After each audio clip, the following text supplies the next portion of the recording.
Welcome to my YouTube channel.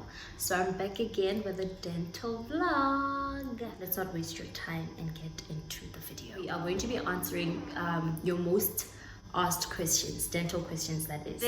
That's dangerous. That's and the tampering also damages your teeth because a lot of people tend to push it and then it creates a wedge thingy between the two teeth. So you'll notice when if you look at someone's when we look at someone's mouth, you can see. It's also people who have a matchstick always, or a seamstress, they always keep pins in the mouth, so you see that notch between your front teeth, so it eventually damages your teeth. Okay. Don't split your tongue. Don't. Please. It's serious. Oral piercings. I don't. And I feel like you can also get infections. From oral piercings. I don't have any. Hygienic. My personal opinion, food gets stuck in that hole in your tongue. How do you clean it? How often do you take it out? I commend people who have oral piercings. I honestly feel like they look cool for me, especially that other one. There's this other one that they put here nowadays. Between the gum. Yeah, when you smell, you see the two rings there. I think it's cool. I don't know how painful that must be. Bruh. But I think it's cool. I wouldn't do it, but I really, really think it's awesome. It looks a lot cool. of maintenance though. Somebody says, I knocked out a tooth. Can it be saved? Now, that depends again if it's a primary tooth or if it's a permanent tooth. And then again, you knocked it out when? When are you going to go to the dentist? Are you going to go immediately after you knocked it out? Immediately, that means, by immediately I mean, are you 20 minutes away from your dentist, or are you an hour away, are you 3 hours away, because probably cannot be saved. And also, once you knock it out, are you going to be holding it in your hand? Are you going to be putting it in a bottle or in a jar of water or a jar of milk? Or there's just a lot of variables. With that. So this question is actually quite broad as well. Some teeth, yes, we can try because we get the splinting afterwards. Obviously, I don't want to get into big terms because there are people who, most of the people watch here, I believe, are not in the dental fitting. Yes. So, but obviously if you guys are really, really interested, I don't want to go deeper because I don't want to bore you guys in, but I want to make this a general video to everyone, because I feel like even dentists or dental students, they know all of these things that we're saying. Yeah, they should know. So so that's a broad question. Let that happen and then call me. I'm joking. No, I'm not. I don't know if I'm joking or not actually. What causes morning breath? What causes morning breath? I think a lot of people tend to drool and sleep with their mouth open, so it gets dry, and also your salivary flow rate decreases at night. So you have a decreased washing effect in your mouth. So all the bacteria that is there. Everyone has bacteria in the mouth. You will always have bacteria in your mouth, no matter how many times you brush your teeth. There will always be bacteria. So then that causes the morning breath. And then obviously if you have gum disease, then that's the bacteria that's specific to gum disease. But that's now a whole also another topic. I was about to say that also underlying conditions or the medication that you take also play a role in your if you have reflux and all of that, then so that will definitely come to play. But like I said, guys, if you have any more questions, just feel free to comment below and then we'll just see what we can do about that. The next question is, what can I do about sensitive teeth? Number one, how did your teeth get to that point of being sensitive? Do you brush vigorously? Are you very harsh? Do you use a hard brush? A toilet brush.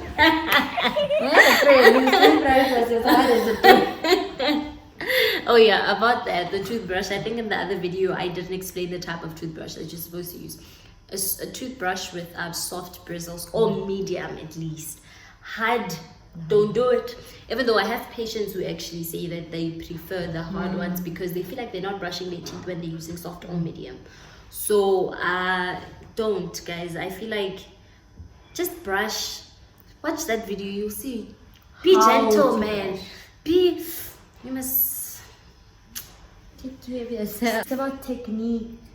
Exactly. So, because obviously, if you do now brush like a lot, you are now brushing away the enamel that's supposed to protect you, and then that's how you end up now having sensitivity. So, but if you do have sensitivity, what you can do is use toothpastes that are specific for sensitive teeth, or mouthwashes that are specific to sensitivity.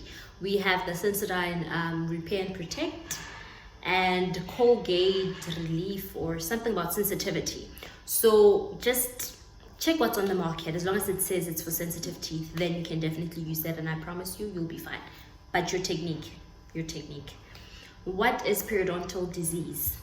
So periodontal disease is a disease of the attachment structure of the tooth. So like the gum and the bone beneath the gum, and there's like a ligament that attaches the tooth to the bone. So it's basically caused by poor oral hygiene, so long-standing bacteria from the plaque and that forms on your teeth, and then it causes inflammation in your gums. Eventually your gums detach from your teeth and begin to like recede or move away, and the bone also gets affected beneath it, and that's what leads to your teeth becoming loose. Often people with other conditions such as diabetes and all of that, like, you know, people with other conditions, everything is worse in them. So gum disease would be exaggerated or occur more often in those people. Like your swollen gums, and also halitosis, bleeding gums, like you have plaque that's just there. But then honestly, I feel like you can always brush away plaque. I just get shocked whenever I see a patient with fresh plaque. I understand calculus, I don't, but there's nothing you can do about it. It's already there. But there's a lot you can do with plaque. Well, what calculus is basically plaque that's been in your mouth for so long that now has become really, really hard, and you can't brush it away. You need to go to the dentist so that they can use their instruments, your piezo or whatnot, whatever they use as dentists. Well, did I just say they? But we don't use it. So corona. Sorry. Hey, let's laugh. So I think she answered the question. Your next question is, how long will the results of teeth whitening last? I think you should answer this one first. Do whitening toothpaste work? Because I feel like the how long will the results work depends on what materials they used, the percentage of your hydrogen peroxide, and who did it, and obviously there's a treatment plan, and you can't. This question is very vague. Yeah, it's very vague. But actually, I think I need to make a video about teeth whitening, because there's a lot of people who ask about it, and I need to read more articles about their charcoal things and whatnot, because it's just a lot of things on the market now that people are using, and they're claiming that they are whitening their teeth, and I don't think there's scientific evidence to support what they're doing. But if you guys want to, that will be my homework. Actually, you know. But anyway, do whitening toothpastes work? I've honestly tried, I gave myself this 2 weeks. No, it was the whitening mouthwash. We're not endorsing any brands yet. We are not sponsored. We are honest. Experience, yes. I honestly didn't see any difference. I honestly did not see any difference, and I promise I was very consistent. Maybe I was supposed to use maybe it works like that, because I was just using a normal toothpaste, and then I was just using a fluoridated toothpaste, and then the mouthwash didn't do any work. But what do you think? Do you think they work? I think that, so whitening toothpaste have abrasives in it, so I think it just removes like in extrinsic stains, so like tea, coffee stains, kind of vibes, but not entirely wine stains. But tooth whitening, where you would use like in-office tooth whitening, where you go to the dentist and whiten your teeth, there they use bleach, like hydrogen peroxide, and that breaks down molecules within the tooth structure that cause the tooth to be darkened, and that physically lightens the tooth, like it takes away intrinsic stains. But your teeth will get dark again, because you will drink coffee, and you will drink tea, and you will drink wine, because it's an ongoing thing. Yes. I think it's also the same with your teeth whitening procedures. Even if you do them like in if you go to the dentist and then you ask, oh, Dr. Man, get teeth whitening, she will explain the procedure. Obviously, you will choose, like, are you going to do the at-home one, or do you want me to do this? Obviously, you'd have to come over so-and-so intervals, and obviously, it's not game over. That doesn't mean you're going to have, like, white teeth forever. Now, it's going to be a forever commitment. Yes, and if you have, like, things like fillings and that on your front teeth, you may not be able to whiten your teeth, because what if we go whiten them and then only the tooth bleaches? So then you're gonna have patchy teeth, and so you need to see a dentist.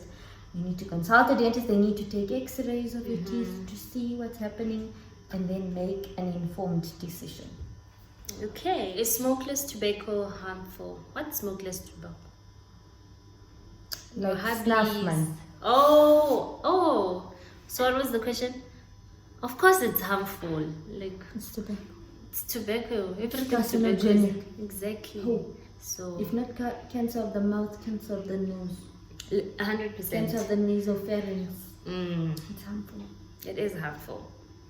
Okay, what should I do about bleeding gums? Take care of your oral hygiene so that you don't get to having And bleeding visit the gums. dentist. And visit the dentist regularly, then you won't have to get to this point.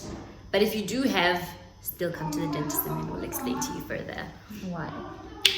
Why do my teeth darken? It's basically what she said: coffee stains, wine stains, or tea stains, and due to aging, and your dentine being exposed. Dentine is not white, enamel is white. So once your dentine has been exposed, unfortunately your teeth can't go back to being white.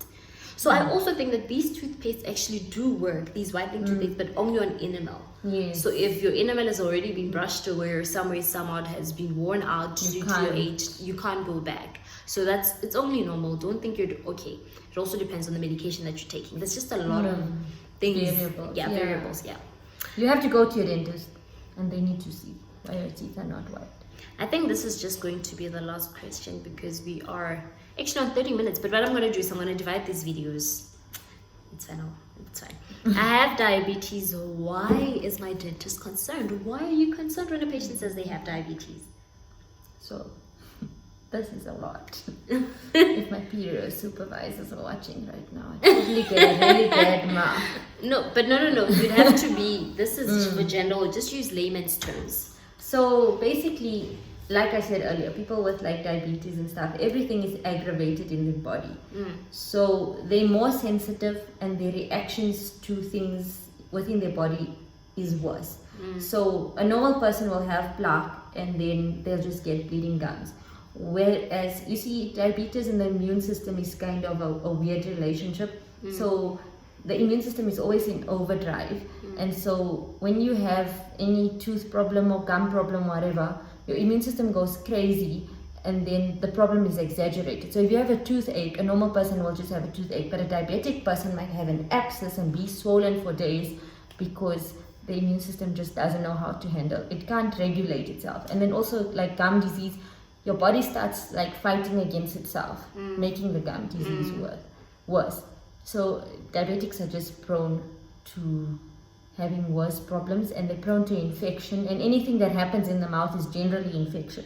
So it's just going to be worse, because you have diabetes. Okay, so we have come to the end of our video. Thank you so much for watching. Please don't forget to like, comment, subscribe, and turn on the notification bell so that when I post, you are the first to watch. Remember, do comment if any of the information that we provided was helpful. Please let me know down below.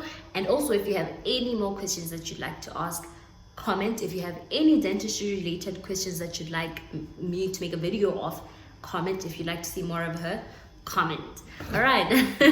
Thank you so much for watching, guys. Bye. what do we do?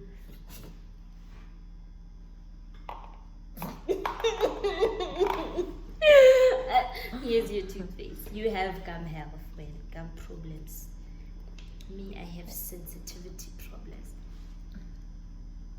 Oh, Okay, wait. So not